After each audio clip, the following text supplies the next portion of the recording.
Target ng pamahalaan na mas maabot pa ng benefit packages ng PhilHealth ang mga Pilipino nasa middle class.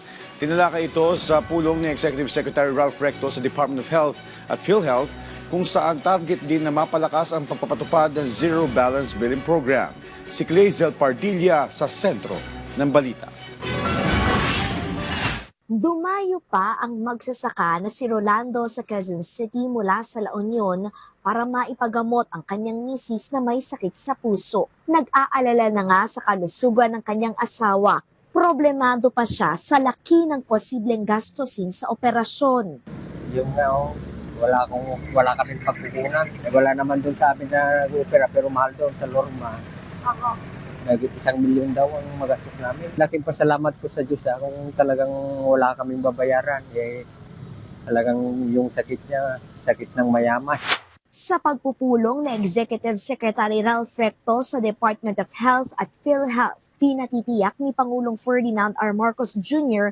na maipatutupad ng tama at mararamdaman ang Zero Balance Billing. Programa ito ng pamahalaan na pumapasan sa lahat ng bayarin ng mga pasyente sa higit 80 DOH-accredited hospital na nakakonfine sa basic accommodation. Palalawigin na rin ito sa ilang ospital na pinatatakbo ng ilang lokal na pamahalaan.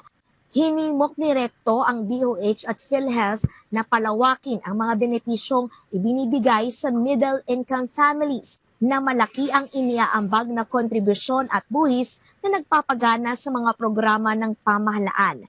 Ngayong taon, nasa 448 billion pesos ang inilaang pondo para sa sektor ng kalusugan. Layo nitong maibsan ang gastusin ng mga Pilipinong nagkakasakit. Samantala, siniguro ng PhilHealth na libre pa ring makukuha ang 21 mga pangunahing gamot sa mga yakap accredited primary care facilities sa buong bansa, kabilang ang mga gamot sa impeksyon, alta presyon, hika at iba pang sakit. Clazel Pardilla para sa Pambansang TV sa Bagong Pilipinas.